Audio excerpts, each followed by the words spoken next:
going on, and welcome back. Week 14 is behind us. We had kind of a wacky game against Houston that we'd like to talk about, man. We ended up winning barely 27-23. This was the ultimate trap game, but we didn't get trapped. Talk to me. Yeah, man. We started the game off exactly how we wanted to, right? I thought we came out, we did exactly what we wanted to. Obviously you had a turnover from Turpin, and then from there the momentum switch and everything just kind of just shifted from there, man.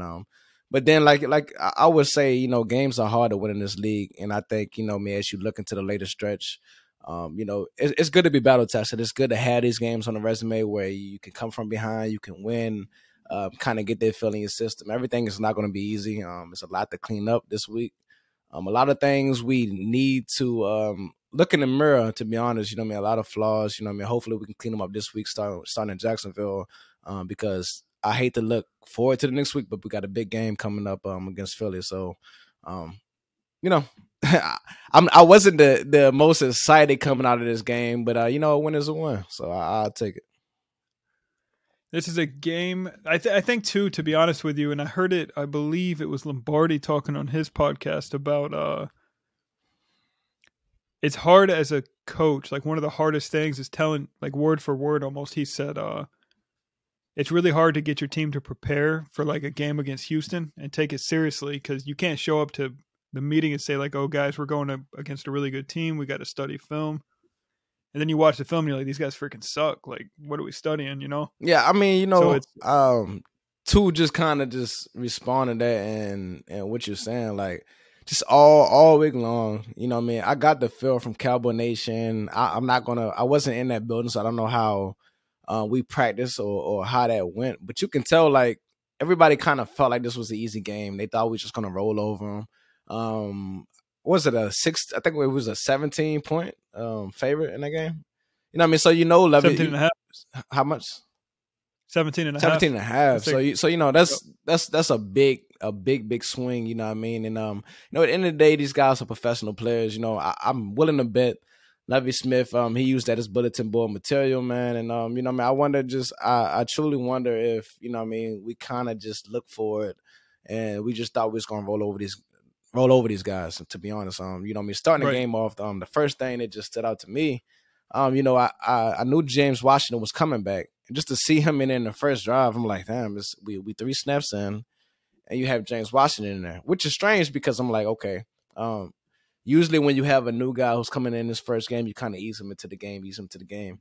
I just kind of got the feel that we was kind of just experimenting a little bit. Like, we thought we was going to come out and do everything we needed to, and kind of was just going to be an easy game for us. But I think the minute that we came out there, just thought we was going to run all over this team, and the minute the momentum switched, they realized they was in the game. You know what I mean? And shout out to the Texans, man. They came to play. The defense, those guys was flying around, especially the safety. What's his name? Petrie.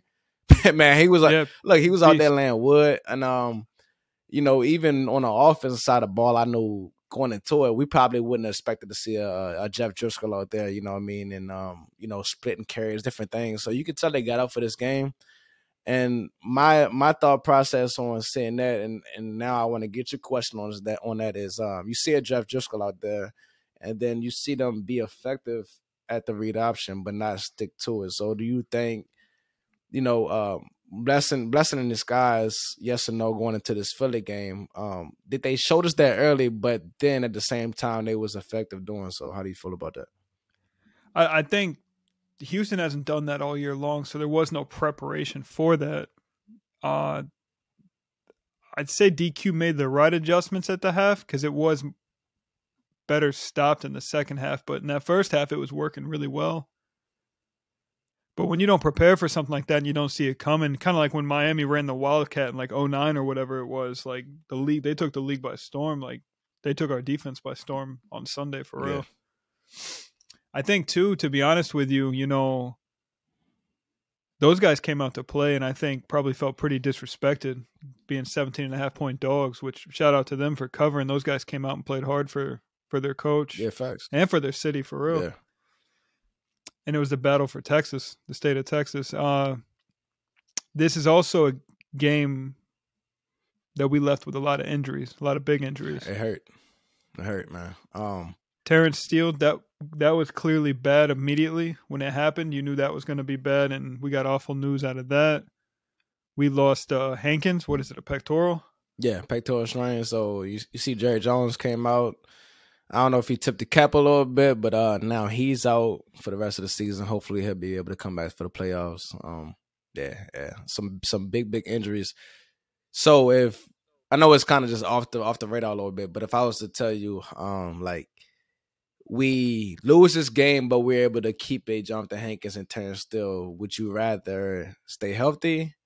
You know what I mean? And kind of go into this final stretch, or would you take this win and kind of deal with the aftermath of how we're doing so right now? Because it was a big hit. No, I'd rather have taken that loss, dude, to be honest with you, because we need those boys in January. Terrence Steele was having a hell of a year, man. So it sucks to lose him. Especially in a contract. I don't want to see no more Josh Ball, though. Like, let's. Ooh, boy. I know McCarthy is saying rotation. Let's go ahead and let's go ahead and end that now, man. Luckily, you know what I mean. Apparently, we just can't have nice things. You know, we get Tyron Smith coming back this week, and then we lose Terrence Steele the same week. So, man, that's unfortunate. But like you said, help is on the way. Two things that worry me, right? I do worry about Kelvin Joseph. I do. I like him. He was getting bullied out there. He was getting bullied. I feel like, especially on 3rd and long. Yeah, and I feel like he has the potential. I'm just hoping that he kind of figures it out. You see, we signed a Trayvon Mullen as 2 cornerbacks, and I believe it's just as many weeks. It's been like the last 2 weeks. We just picked up was it Mackenzie Alexander? So you can tell we kind of shuffling the deck out there, man. So I'm hoping he can step it up, man. But just if you're looking at the resume of things and what he's done this season, it hasn't been as promising as we would like. Bland, and he's looking good out there. And another thing that worries me, I was just kind of looking at Micah, and I just feel like he's just kind of been non-existent right now, and I'm wondering, like, is he beat up? Is he injured? I know he had some things going on the prior week. Was it a little bit of that was kind of affecting his mental a little bit, man? But just kind of he's usually a upbeat guy. You see him smiling kind of into it, but this week he just kind of looked like he was, going through the motions this week. Not to say he wasn't in the game, but I do wonder. I think Micah, he's beat up, man. And the season will do that to you, obviously, especially a longer season. But I think he was just on the Von Miller podcast. I think it's called like the Voncast. Pretty much saying like, last year he played a lot of off-ball linebacker and he wasn't getting touched on every play. But then moving into this year, he's been on the line so much, like he's cracking skulls every play. So he's just had a lot more physical year, and I think it's taken a toll on him. Yeah. And he's honestly like, he's not that big, man. So he's going up against some big fellas out there. Yeah. And then you got to worry about like shots like he took from Linney, like week 1, those blindside blocks. So why not? This is the thing. I know, previously it was like we want Micah to pass rush, like rush the pass as much as possible. But as we get deeper into these, to this late stretch, and we kind of gearing up for these playoffs, I wonder, should you dial it back a little bit at pass rush and kind of put him at linebacker and kind of preserve him for this late stretch round? We got a guy like this who's our best player on defense. You know what I mean? It's not even debatable at this point, but we need him to be playing at the highest level. You have a Sam Williams. Any update on Dorrance Armstrong this week? Is he all good to go? I can look at that real quick. I do know he was in a boot. Let me pull that up, actually. So hopefully Dorrance is good, man. But I'm excited to see Sam. I feel like he's fully capable. D-Law, he's constantly stepping up. I'm grateful enough that, look, listen, if D-Law had never made a game-saving play, we might be singing a different tune today. So luckily he's stepping up when he needs to. But, enough about the things that we didn't see and things that, we worry about. Like we say, every game is hard fought. We did get a win. Some positives. So if we want to take away some positives from this week, I think one thing is, even though we didn't stick to the run game, Kellen Moore, yeah, negative. I hate to flip-flop back and forth. Stick to your run game, man. It's feel like one week we sing your praises, and next week we got to kind of just ask some questions and have questions there. But, I thought Zeke and Tony Pollard continue to look good. And I feel like even though the Texans was in that game, I feel like they was in that game because of everything we did to ourselves. We constantly shot ourselves in the foot. When you think about a Kayvon Turpin, he fumbling the ball here, muff punt, the Dak interceptions. I wonder about Dak in the aspect of, is he too aggressive sometimes? Like, do he need to be aggressive as he is? And is that something that we should worry about going into the playoffs? Because I truly feel like we have a good defense. We have a good run game. But in order to beat these teams that we want to beat, it's honestly, I hate to say it, but I leave it up to Dak. I feel like if Dak plays at a high level, I feel like we win. And if he doesn't play up to par, I feel like, we lose, man. So I kind of hope he's not the deciding factor, but at the end of the day, I feel like he's the guy that we need to get to where we need to go. Real quick, I do want to get back to Dak here in a second. So obviously, Steele and Hankins went to IR. They got Armstrong listed as questionable with nothing else, Okay. and then D-Law and Curse are listed as questionable as well. That's not even to mention Curse got hurt in warmups last week. Yeah, I've seen that. But to Dak, man, he needs to tighten up. He's made some he'll make some great throws, but then he makes some really boneheaded throws that it's just like, bro, what are you doing? But I also feel like that falls on Kellen as well. Why? Like, Dak does not need to be throwing the ball as much as he's throwing it some of these times. Because even in this Houston game, at no point was I like, we're going to lose this game. Usually you can tell. I never got that feeling. Like, we were in it the whole time. I got a little – listen, when he threw that last interception, it wasn't his fault, obviously. Josh Ball, he's over there getting whipped up. But, man, when he threw that last interception and they got the ball, like, I think it was like 15 or 20, somewhere in the range, man, I was like, damn, this might be over. We might lose to the Texans here, man. But the defense stepped up. But, like, if the defense doesn't make a play and make that stand, we lose that game. So as much as we praise Dak for that game winning drive, you know what I mean, it could have been over, but we can't put that blame on him. But luckily, I don't know who it was, they was able to step in there, tap Jason Peters on the shoulder and say, man, come on, and even though you don't play right tackle, come in here and say today, man, we need you. So that was dope. I will say, looking forward to Jacksonville and that offensive line of ours. Okay. I know we talked about it earlier. Why not kick Zach Martin out to right tackle and put McGovern over at right guard or something in that fashion? Because you move Martin out to the right side like that, that's the best right tackle in football, bro. Well, I think you say really a smart thing, right? So you think about a right tackle position. I would rather see a rotation of Jason Peters and see what he can do out there, and then if he can't handle the job, you move a Zach Martin out there and a Connor McGovern, because in no way possible is Josh Ball in our top 5 lineups that you could put out there at the offensive line. No way. You know what I mean? Why was Tyler Smith taking snaps off? Why? Right. Like, it doesn't make sense. Like, we don't need to be seeing what's going on there. You know what I mean? You put Jason Peters at left tackle. You got McGovern at left guard. Like, it doesn't make sense, right? Enough with that. Like, let's try Jason Peters out there. You know what I mean? I'm anxious to see what that'll look like. And, I feel like he's been with us long enough, even though he's older. He's kind of been eased into this thing. I feel like he's had enough time to get in there and be in game shape. So I feel like he should be okay.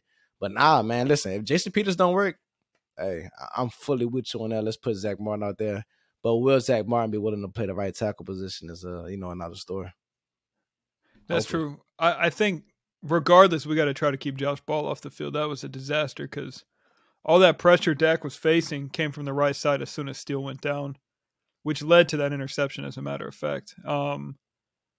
If you're going to put Josh Ball at right tackle, I need to see a tight end over there, Chip, and I need to see Zeke lined up on that side. Like, get as much help to that side as possible. He cannot be on an island out there. Facts. I mean, Jacksonville got some pass rushers. You know what I mean? So they do.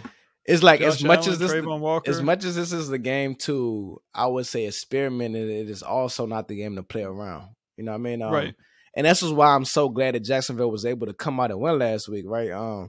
We seen them come out, get a win, and now we can kind of just look back at the game and say, okay, this is, even though they haven't won a lot of games this year, this is still a competitive ball club, but we can't come out there and sleep on these guys the same way that we came out and we slept on Houston, because I felt like we did, to be honest.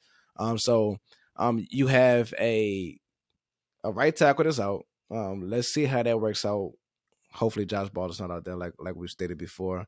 But then you got a new receiver in there, TY Hilton. How much TY Hilton you think we'll see this week, man? He says he's fresh. He says he's ready to go. He practiced, you know what I mean, early on. He says he's been running all week long, all year long. He says he's ready, man. So do you think he can come in and contribute right away? More than James Washington and Noah Brown at this point. You're talking about Ty? Ty. What's going on with him?